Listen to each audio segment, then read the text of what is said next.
Hi, in this video, I'm going to be sharing with you my experience with one of the Dawah preachers in Nigeria, Ustaz Jamiu Adegunwa. Now, Ustaz Jamiu Adegunwa is actually known as the doctor of Bible and Quran in Nigeria. His followers actually believe that he has the very vast knowledge of the Bible and that of the Quran as well. Now, this is somebody that actually call people into the fold of Islam. He's a Muslim Dawah preacher and invite people to come into the fold of Islam. Now, I had an encounter with him. He was actually having a program online where he was talking about the various versions of the Quran. Now, Ustaz Jamiu believed that the Quran is one all over the world. There are no various versions of the Quran. There are no different versions of the Quran. He also believed, according to the popular mantra, that the Quran has been preserved word for word, letter to letter. So he was having this program online and I called into his show. Now, while he was having this program online, he was accusing Dr. J. Smith and also Hatun Tash of fabricating these Qurans. Now, when I'm talking about the Qurans, I'm talking about these Qurans, okay? These different Qur'an. So you have this is one Qur'an, you have another Qur'an here. In fact, there are so many of them, of this Qur'an. I have about 10 of this Qur'an, all right? So he was saying that, no, these Qur'ans are fake. He called them fake. He actually called this Qur'an fake. He believed that the Warsh, the Kalun, Asusi, Ibn Kathir, all these other versions of the Qur'an are actually fake. And that is actually what they said in the video. But instead of me saying, hey, this is what the Ustaz says, I want you to listen to what the Ustaz says yourself. So here's the Ustaz saying that all the other versions of the Quran, the Warsh, the Ibn Kathir, the Asusi, the Kalun, they are all fake. Hello, good evening. Yeah, good evening. What's the name? Where are you calling from? Okay, so my name is Korede Olawoyin. Okay. Okay, so I've been listening to the lecture that you have been presenting. Yeah. And you said a couple of things. So I'm going to be asking questions based on the couple of things that you said so far. Okay. All right, so one of the things that you said is that you stated that the Hafs Qur'an is the only real Qur'an. Yeah. The other Qur'an, like the Warsh, the Are fake. They are fake. All the sorts of fake Qur'ans There's that are being nothing like created, other right? Quran. There's nothing like other Quran because we have only one prophet, which is Muhammad. Okay. We don't have other prophets. Okay, so that means all the life of the world and Alun, Shuba, all these ones are fake that are They made by are fake. not Quran. Okay, all right. There you have it. So you heard it from the Os's mouth. The Ustaz says that the Warsh, the Ibn Kathir, the Asusi, the Kalun, all these other versions of the Quran are actually fake. Alright? So that's what he said. I'm not the one saying it. He's the one saying it. Now I went further to ask him because I believe that the Hafs is the only one that is the original. I believe that the Hafs is the only one that is the authentic Quran, that all of that are fake. So I asked him concerning the Hafs. I asked him, what is the origin of the Hafs? Since you're talking about the Hafs as being the authentic, being the original, can you tell me how the Hafs originated? And here is actually what the Ustaz says. Okay, now the second question is this. During your lecture, you said that when Muhammad was reciting the Quran, the Hafs Qur'an to the enemies, that was the enemy. Say what? Eh? Hello? Yes, that when Muhammad was actually reciting the Quran to his enemies, that they were asking him to bring another Quran. He was reciting the Hafs Qur'an to them. Are you saying that the Hafs Qur'an was already existing during the time of Muhammad? I didn't say Hafs Qur'an. I said Quran was being compiled after his demise. There's no comparison of the Quran while he was alive. There's nothing like Hafs or Warsh or anything. Okay, so can you tell me the origin of the Hafs Qur'an then? According to history, Yes. either real or not, according to history, because it's not in the Quran. Okay. It was said that when the Quran, when the Sahaba, disciples, are dying during the war, Abu Bakr now suggested that, okay, let's make the compilation. There are some written on walls, written on leaves. Even, okay, it's going. Let me explain. And some being crammed. So when those that crammed the Quran died during the war, you now say, okay, let us compile and collate it to be in form of a book like this. It was during the time of the first Caliph that made that move. But finally, he was unable to compile. Now that's an error. Do you notice what the Ustaz says? He says that the first compilation of the Quran was not done during Abu Bakr's time. Do you notice that? I want you to listen to that part again. So when those that crowned the Quran died during the war, you now say, okay, let us compile and collate it to be in form of a book like this. It was during the time of the first Caliph that made that move. But finally, it was unable to compile. There you have it. Now, that's actually an error because the very first compilation of the Quran was done during the time of Abu Bakr. And here is what the Sahih Buhari says concerning this particular incident. Let's read what Sahih Buhari says concerning this. Narrated Zaid bin Thabit, Abu Bakr as-Siddiq sent for me when the people of Yamama had been killed. That is a number of Prophet's companions who fought against the Musalima. I went to him and found Umar bin Khattab sitting with him. Abu Bakr then said to me, Umar has come to me and said, casualties were heavy among the Qur'an of the Quran, that is, those who knew the Quran by heart, on the day of the battle of Yamama, and I'm afraid that more heavy casualty may take place among the Qur'an on the other battlefields, whereby a large part of the Quran may be lost. Therefore, I suggest you, Abu Bakr, order that the Quran be collected. I said to Umar, how can you do something which Allah's apostle did not do? Umar said, by Allah, that is a good project. Umar kept on urging me to accept his proposal till Allah opened my chest for it, and I began to realize the good in the idea which Umar had realized. Then Abu Bakr said to me, you are a wise young man, and we do not have any suspicion about you, and you used to write the divine inspiration for Allah's messenger. So you should search for the fragmentary scripts of the Quran and collect it in one book. By Allah, if they had ordered me to shift one of the mountain, it would not have been heavier for me than this ordering me to collect the Quran.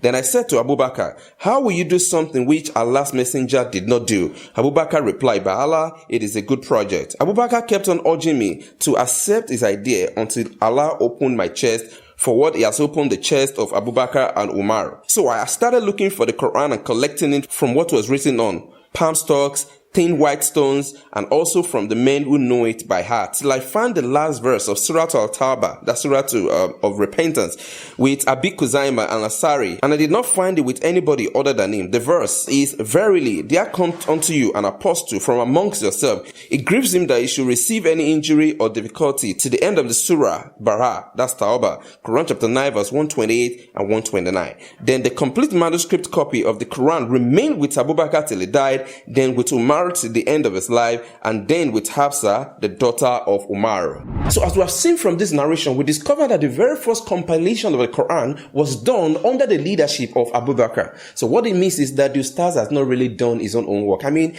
how can you not know the history of your own book, especially when you're a leader leading other people in the cause of Islam? Now, going further, I asked the Ustaz again to tell me the origin of Hafs, because eventually what he did was to tell me about the compilation of the Quran. I was actually asking him, what is the origin of Hafs? Because he believed that the Hafs reading is actually the original. So I asked him again, what is the origin of Hafs? And here is what he said. The origin of Hafs. I wasn't asking for how the Quran was compiled. How did the Hafs Quran come about?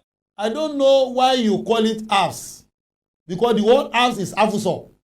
That's the word of the prophet. Now, can you imagine that? The Ustaz is actually confusing the word Hafs with the name of Umar's daughter, Hafsa. So the Ustaz is thinking that the reason why this particular Quran is talking about is called Hafs is because it was kept with Hafsa, or that because it has anything to do with the name of Hafsa. I mean, how ridiculous can that kind of argument be? What it means is, again, the Ustaz does not know the history of his own book. He does not know that Hafs is the name of a person, alright? He doesn't know that Hafs is the name of one of the transmitter of the reading of the Quran. Okay, the compilation that I don't know where they got the word Hafs from. Now, how can somebody be so ignorant of his own faith, especially when he's a leader, leading other people on the same path? Now, I have to ask him on this point, because it seems he doesn't understand what he's talking about. So I have to ask him, Ustaz, can you tell me the difference between the Aruf and the Qira'at? I asked him that question, wanted to know what he has to say. And guess what? This is what the Ustaz says. Now, the next question is this. Can you tell me the difference between the Aruf and the Qira'at? We'll work on that. That's not for tonight. There's a topic on it. It's part of the discussion that you raised. No, I'm not discussing that tonight. I've told you this is a part one of it. I'm going to deal in it. The Qur'an, all the kind of read things or reciting. Now, that's the response of the Ustaz. He said he's not going to talk about it, that he's not gotten to that level, that he's going to talk about it in the next episode. I actually watched the next episode because he had a 2-part series of this discussion, the part 1 and the part 2. Now, interestingly, when the Ustaz was talking about this issue in part 2, he did not talk about the difference between the haruf and the qira'at. Now, the next question is this. Can you tell me the difference between the haruf and the qira'at? We'll work on that. That's not for tonight. And why did he not talk about it? Because he does not know about it. I mean, I expected him to have spent much of his time in the second part of the series to talk about the issues that he did not talk about, or even to make a lot of clarification. So at the end of the day, the Ustaz did not say anything about the difference between the haruf and the qira'at. Now, the interesting thing is this. I asked him further because I wanted to know. I asked him that if all other, readings of the Quran, the versions of the Quran, if those ones are fake, because he told me that, hey, Korede, all those things that you have with you is actually fake. I told him that I have about 10 versions of the Quran. He said, hey, what you have is fake. The Ustaz actually believed that the readings of the Quran, the versions of the Quran, were actually made up by Dr. Smith and Hatun Tash. Okay, so when I told him that I have about 10 of this version, he said, all what you have with you are fake. And here's what the Ustaz says again. Okay, so what we are saying, because I have about 10 versions of this Quran. They are all fake. They are fake. Yeah, those are they are all fake. Don't waste your money, they are all fake. So according to this Nigerian Dawah preacher, Warsh, Kalun, Ibn Kathir, Asusi, and all of these other versions of the Quran are fake. Now, if you're a Muslim listening to this and you're confused, you don't actually know what the truth is. If you want to get a version of the Quran that I'm talking about, you could actually get it from 2 sites. I mean, there could be more than 1 site or 2 sites where these things are sold. But I just want you to know that you could actually get it yourself. Don't think it's something that the Christians are, sitting at one corner printing out without, anybody knowing about it. No, these Quran are actually sold by the Muslims. And if you want to get a copy, I'm going to tell you where to get a copy. All right. So there are actually 2 sites. In fact, there are more than 2 sites. But to make it easy for you, I'm going to give you 2 sites where you could get this copy of the Quran yourself. You can go to easyquranstore.com. easyquranstore.com. You can actually get the Quran right there. Just go to easyquranstore.com and you're going to see the list of this Quran, and then you can make an order for it. Now, the second one is to go to alquranonline.com. alquranonline.com. Now, go to this website as well, and then you'll be able to have access to this same Quran. Buy it yourself. See it for yourself. Don't allow these leaders to deceive you that is only one version of the Quran. Now, going further, the Ustaz asked me to mention names of people that are actually using this version of the Quran, or even an institution, or where it is used all over the world. I was actually about to answer this question when my line was dropped. Here's what happened. Do you know that these Qurans are actually published by the Muslims and not the Christians? Lies. Can you tell me an organization that published them in Islamic world? Exactly. I can tell you the name of the organization that, in fact, I can even give you the website. Hello, Korede, do you know one thing? Do you know that we have a law that binded the print of the Quran in Saudi Arabia? That's true. Saudi Arabia is the only authority that print the Quran to the whole world. That's so not any true. other printer are fake. That's not true. I'm going to give you a website of the Muslims, not Christians though, the Muslims. I told you that the only authority. Okay, if that is if that is an issue, can you tell me a Muslim or an Islamic organization in the whole world that uses all this Quran? I'm going to mention 5 if you want. Go and find this. You know what? Let me mention 5 Muslim Dawah preachers. Okay. That knows about this Quran, and they have it also. Can I mention them? Mention them. Is this site? Hello? Now, after my line was dropped, I kept on trying to reach the Ustaz to give him the information that was about mentioning before my line was dropped. But then it was to no avail. My line was not picked and I was not able to pass the information across. Now, for those who are interested, okay, I could actually bring up the, Shabi Ali, Adnan Rashid, or any other Islamic scholar just to let the Ustaz know that, hey, these readings are not fake, okay? They are not fake. They're actually from your own sources. For the fact that you're discovering it for the very first time or you're getting to know about it for the very first time does does not mean that the Christian fabricated it, or does not mean that it's actually fake, okay? I wanted to bring in a lot of the scholars just to convince him, but then I felt, okay, so why don't I just bring in Jasakadi, okay? So Jasakadi is a well-respected scholar, so why don't I just bring in Jasakadi to talk about this particular matter? So what I'm going to be doing right now is to show you a clip of where Jasakadi, one of the series that he did concerning the science of the Quran, where Jasakadi was talking about these other versions, these other readings of the Quran. Listen to what Jasakadi had to say. In today's episode, we're going to discuss what is undoubtedly the most complex and difficult topic to understand when it comes to the sciences of the Qur'an. And it is a topic that always raises a lot of confusion and a lot of questions. So we will summarize it to the best of my capabilities. And if there are still questions left, I would encourage you to do some further reading. There is much material available in Arabic and of course in English as well. And some of the books I have already referenced to you. What is this topic that people find so confusing? The topic is that of the various recitations of the Qur'an. The various different ways of how to recite the Qur'an. And when we say the various different ways to recite the Qur'an, we are not talking about different voices or different styles. We're talking about slight differences in pronunciations, slight differences in letters, slight differences in harakat. In other words, if you were to compare two printed Qur'ans, you're going to see differences between them. And this is something that many people are unaware of and many people have heard but are not fully familiar with, especially those who have been exposed to some of our brothers who live in Algeria or Morocco or other North African countries. They recite the Qur'an in a slightly different way. Not just a voice or not just a speaking style, but also changes in letters and words and harakat. Now, did you catch that aspect where Yasakari was saying that sometimes there are differences within this version? I want you to listen to that again.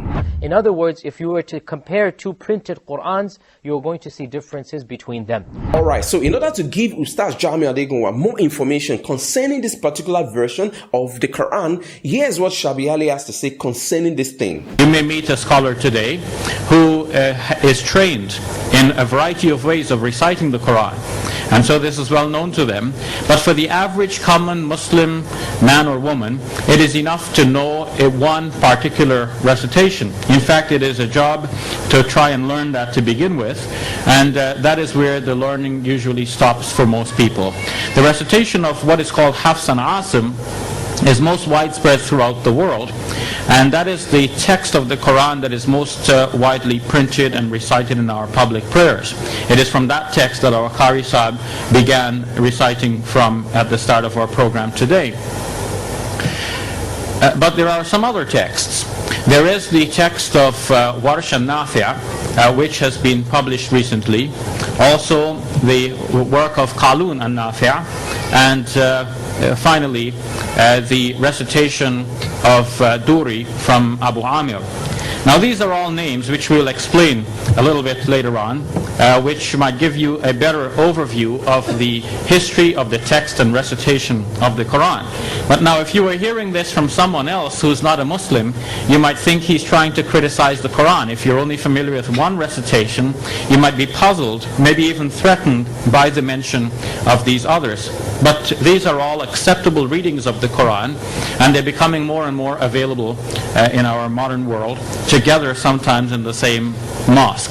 Now, do you notice that Shabi Ali was actually mentioning this other version of the Quran that we're talking about? And he's talking about this as something that is coming from the Islamic sources. Do you notice that? But then the Ustaz is saying that all of this thing is fake. So to the Ustaz Jamiu believed that the Warsh, the Ibn Kathir, the Asusi, and all of these readings are actually fake. How can you call them fake when they are coming from your sources? I know that as a Muslim listening to this, you might be shocked as well, because all your life you have been told that the Quran is one all over the world. The one that is being used in Nigeria is the same that is being used in the US, is the same that is being used in Morocco, the same that is being used in Saudi Arabia, and it's one all over the world. There's even an Islamic Dawah preacher in Nigeria. When you ask him this question, he will mention, hey, Quran Arabiya, okay? Al-Quran Arabiya is one all over the world. I mean, these are the things that you have been told. But when you discover that they are not the truth, if you discover that these things that you have been told is not the truth, I can understand. You will be shocked as what you're feeling right now. But then what you need to know is that when these things are coming to you, you need to do your your personal research. You need to check out these things to see if what I'm saying is the truth or not. I know some of you are going to be saying, hey, Korede, you're a liar. We know you from the beginning. You lie, you don't tell the truth and all of that. But hey,